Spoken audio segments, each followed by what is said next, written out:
The third and the last drug of the day is the nicotine. Nicotine belongs to the drug class stimulant drug, और we can say CNS stimulant.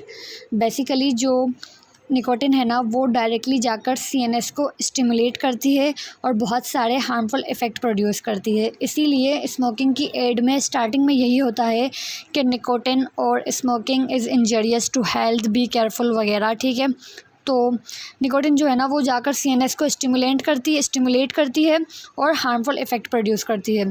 So now let's study nicotine in detail. First of all we have is the mechanism of action. यहाँ लिखा है कि in low doses nicotine causes ganglionic stimulation by depolarization. कि अगर nicotine की consumption हो रही है लो डोजेज़ में तो इससे डीपोलराइजेशन के थ्रू गैंग्लियोनिक स्टिमुलेशन होगी. But at high doses nicotine causes ganglionic blockade. Low doses पर गैंग्लियोनिक स्टिमुलेशन हो रही थी, लेकिन अगर टॉक्सिक डोज होती है निकोटिन की, हाई डोज होती है, तो गैंग्लियोनिक सेल्स की ब्लॉकेड हो जाएगी. ठीक है, और nicotine receptors exist at a number of sites in the CNS. Nicotine के जो रिसेप्टर्स हैं ना वो CNS में जगह जगह पाए जाते हैं which participate in the stimulant attributes of the drug. जो कि पार्टिसिपेट करते हैं CNS की स्टिमुलेशन में. ठीक है, और इसका रेफरेंस है Lippincott pharmacology chapter CNS stimulant page number 195. Next we have is the pharmacological action. Nicotine के जो फार्माकोलॉजिकल एक्शन है on different body systems. First of all we have is the peripheral nervous system. Nicotine का peripheral nervous system पर क्या action है? तो the major action of nicotine consist initially of transient stimulation and subsequently of a more persistent depression of all autonomic ganglia. Peripheral nervous system में क्या होता है कि जो निकोटिन का मेजर एक्शन है उसमें सबसे पहले तो इनिशियली ट्रांजिएंट स्टिमुलेशन होती है और फिर ग्रेजुअली परसिस्टेंट डिप्रेशन आ जाता है सारे ऑटोनॉमिक गैंग्लिया पर. और फर्दर लिखा हुआ है कि small doses of nicotine stimulate the ganglion cells directly and में फैसिलिटेट इम्पल्स ट्रांसमिशन. ये हमने मैकेनिज़्म में भी देखा कि क्या था कि जो जब स्मॉल डोज होती है ना निकोटिन की वो गैंग्लियन सेल्स को स्टिमुलेट करती है. ठीक है, स्टिमुलेशन ऑफ गैंग्लियन सेल्स होता है और इससे क्या होता है फिर डायरेक्टली जो इम्पल्स ट्रांसमिशन है ना वो फैसिलिटेट होती है. लेकिन अगर ऐसे ही स्मॉल डोजेस से अगर हम लार्ज डोजेस की तरफ जंप करते हैं तो ये जो स्टिमुलेशन थी ना गैंग्लियन सेल्स की वो अब फिर ब्लॉकेड में चेंज हो जाती है और फिर जो इम्पल्स ट्रांसमिशन फैसिलिटेट हो रही थी ना वो भी ब्लॉक हो जाएगी. ठीक है, और ये ना मतलब लार्ज डोजेस की वजह से होता है कि निकोटिन की डोज को लार्ज करने की वजह से, ज़्यादा निकोटिन लेने की वजह से. और इसका रेफरेंस है Goodman and Gilman pharmacology chapter 11. Next we have is the central nervous system. Nicotine का CNS पर क्या इफ़ेक्ट है? Nicotine markedly stimulates the CNS. जैसा कि निकोटिन को CNS स्टिमुलेंट की क्लास में रखा गया है तो ये मार्केडली स्टिमुलेट करती है सेंट्रल नर्वस सिस्टम को और low dose produces weak analgesia. Nicotine को अगर लो डोज में लेते हैं तो सबसे पहले तो वीक एनाल्जेसिक फीलिंग्स आती हैं. ठीक है, लेकिन अगर हाई डोज में लेते हैं निकोटिन को तो ऐसे ट्रेमर्स और कन्वल्जन वगैरह देखे जा सकते हैं. और high doses is equivalent to toxic doses. ठीक है, and the excitation of respiration is prominent action of nicotine. Nicotine जो है ना वो रेस्पिरेशन की एक्साइटेशन कराता है. Although large doses act on directly on the medulla oblongata. जो लार्ज डोजेज होते हैं ना निकोटिन के वो डायरेक्टली जाकर मेडुला ऑब्लोंगेटा पर एक्ट करते हैं और जो बाकी स्मॉलर डोजेज होते हैं ना वो ऑगमेंट कराते हैं respiration reflexly by the excitation of chemoreceptors जो कि कैरोटिड और आर्टिक बॉडीज़ पर होते हैं. और इसका रेफरेंस है Goodman and Gilman pharmacology chapter 11. यहाँ जो एक पिक्चर लगी हुई है जो कि लिपिनकोट फार्माकोलॉजी से ली गई है वो ये है कि लो डोजेज ऑफ निकोटिन में बेसिकली एराउजल एंड रिलैक्सेशन फीलिंग आती है जो कि इतनी कोई हैज़र्डस नहीं है. लेकिन जो हाई डोज है ना ऑफ निकोटिन, देखें यहाँ पर हैज़र्डस का साइन भी थोड़ा डार्क है तो इसीलिए कि ये हार्मफुल हो सकता है, रेस्पिरेटरी पैरालिसिस कॉज करता है by creating the respiration reflexly by the excitation of chemoreceptors जो कि कैरोटिड और आर्टिक बॉडीज़ पर होती हैं. ठीक है, तो हाई डोजेस पर निकोटिन को नहीं लेना चाहिए क्योंकि ये रेस्पिरेटरी पैरालिसिस कॉज कर सकता है। Now moving to the CVS system, हमने निकोटिन का pharmacological action peripheral nervous system and CNS पर देख लिया। Now we have is the cardiovascular system.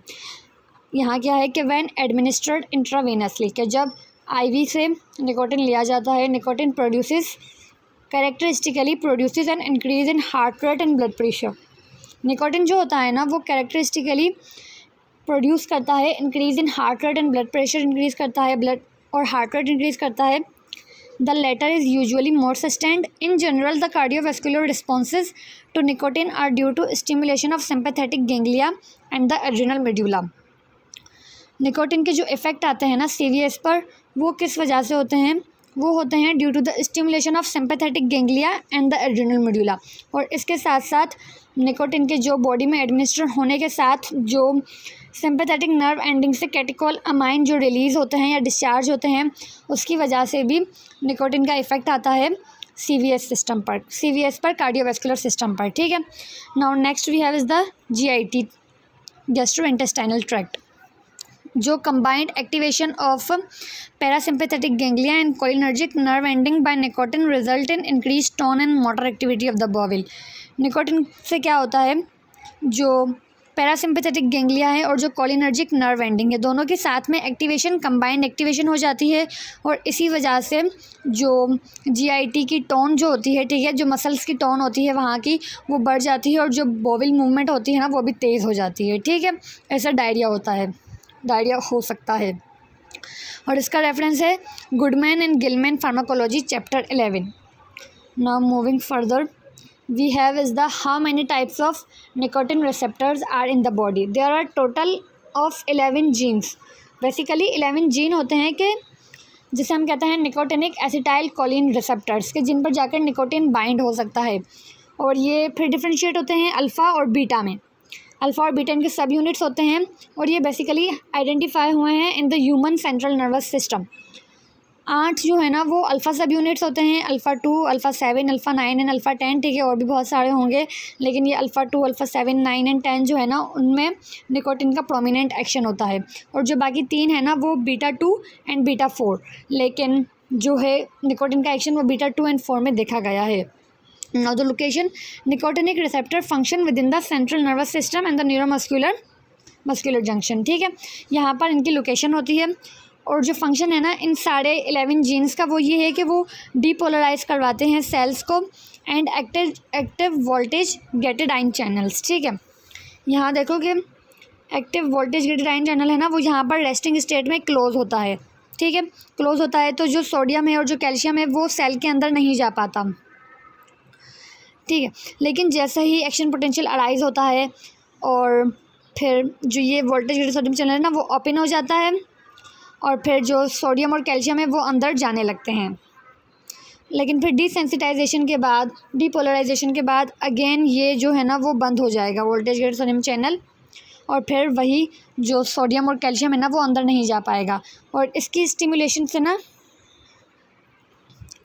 Basically यहाँ जो येलो दिख रहा है ना लाइगेंड, वो हम कह सकते हैं कि ये निकोटिन है। ठीक है, वो निकोटिन है। निकोटिन आकर यहाँ पर लाइगेंड के साथ बाइंड होगा और जो निकोटिनिक एसिटाइल कोलिन रिसेप्टर्स है ना वो एक्टिवेट हो जाएंगे और फिर ऐसे जो हमारे सोडियम और कैल्शियम है ना वो सेल के अंदर जाना स्टार्ट हो जाएगा और पोटेशियम सेल से बाहर आना स्टार्ट हो जाएगा।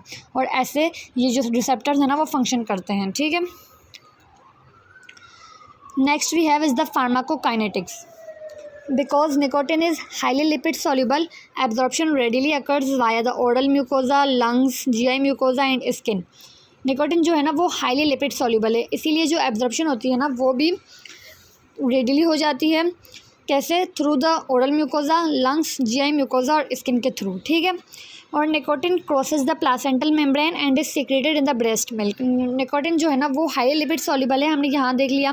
ठीक है, अब जो ये है ना वो प्लासेंटा को क्रॉस कर सकता है और ये ब्रेस्ट मिल्क में भी सीक्रेट हो सकता है, इसीलिए ये कॉन्ट्रा इंडिकेटेड होता है for pregnant ladies and lactating mothers के लिए। ठीक है, and bye inhaling the tobacco smoke the average smoker takes in 1 to 2 mg of nicotine per cigarette। The actual lethal dose is 60 mg।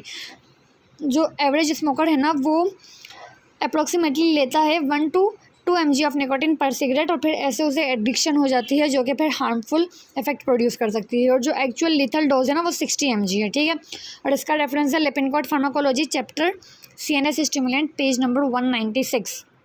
Next we have is the indication of pharmacological actions for which we can use the nicotine, as nicotine is harmful, but for some therapeutic uses we can still use the nicotine and get our जो हमें effect चाहिए होता है ना वो हम ले सकते हैं निकोटिन से, ठीक है।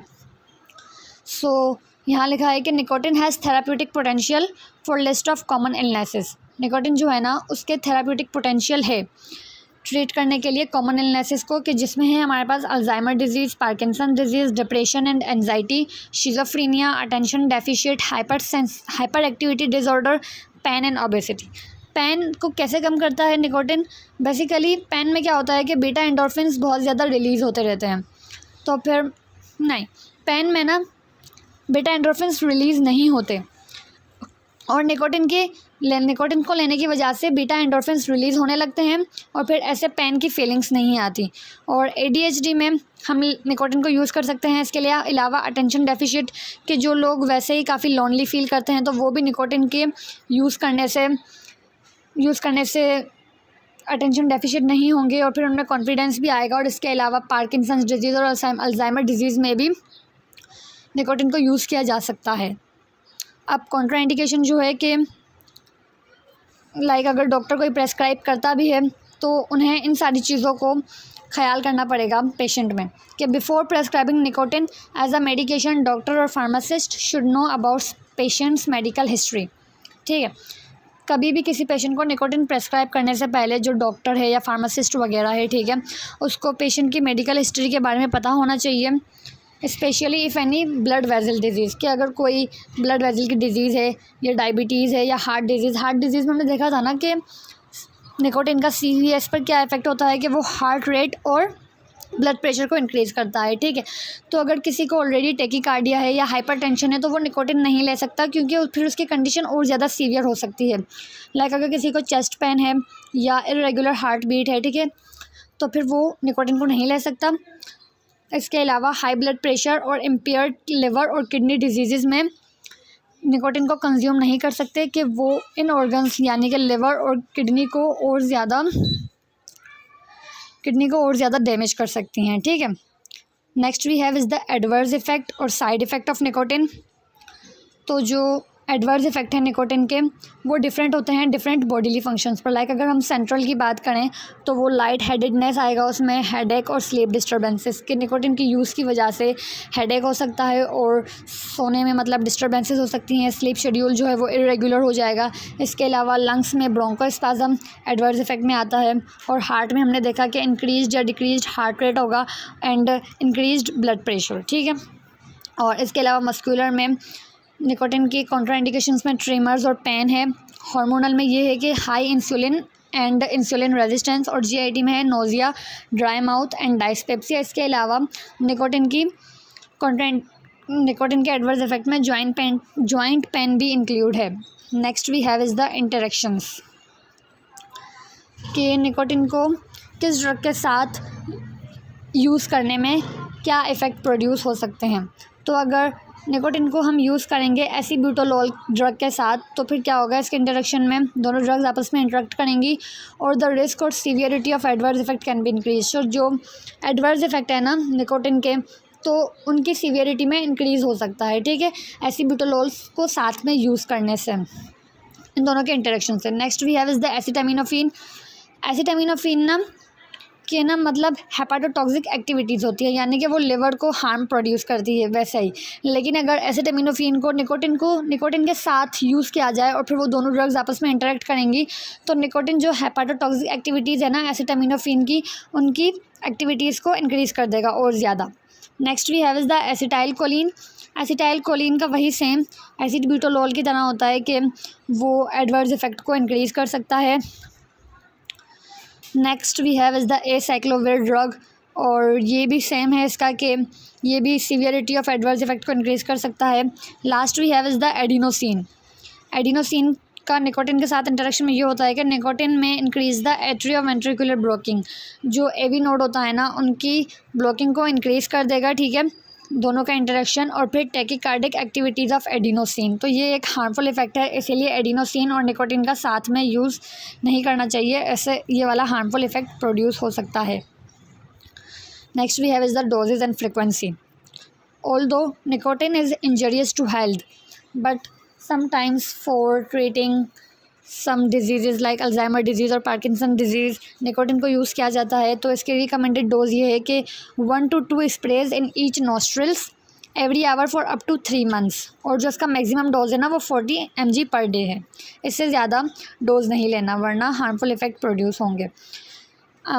फिर इसके बाद जो है वो है डोजेज फॉर्म के निकोटिन किन किन डोजेज फॉर्म्स में अवेलेबल होता है। सबसे पहले है पैचेस, फिर है gums, sublingual tablets and nasal spray. और यहाँ जो रिकमेंडेड डोज है ना वो नेज़ल स्प्रे के बारे में है कि 1 से 2 स्प्रे के कर सकते हैं, स्प्रे में ऐसा मिलता है हमें, ठीक है। डोजेज फॉर्म हो गए। Next we have is the brand name कि निकोटिन कौन से ब्रांड नेम से अवेलेबल है। तो पैचेस में हमारे पास निकोडर्म CQ नेम से अवेलेबल हैं और निकोडेट हमारे पास गम में अवेलेबल है, ठीक है। Now last we have is the drug comparison of all three drugs that we have studied, जिसमें पहली ड्रग्स हमारे पास थी फेनिटोइन, ठीक है। फेनिटोइन जो है ना वो एंटी कन्वल्सेंट या एंटी एपिलेप्टिक्स क्लास से बिलोंग करती है, और इसका मैकेनिज्म ऑफ एक्शन कुछ यूँ था कि phenytoin is a voltage gated sodium channel blocker. जो सोडियम चैनल होते हैं ना उनको जाकर फेनिटोइन ब्लॉक कर देती है और फिर सेल के अंदर ऐसे सोडियम इन्फ्लक्स नहीं हो पाता, ठीक है।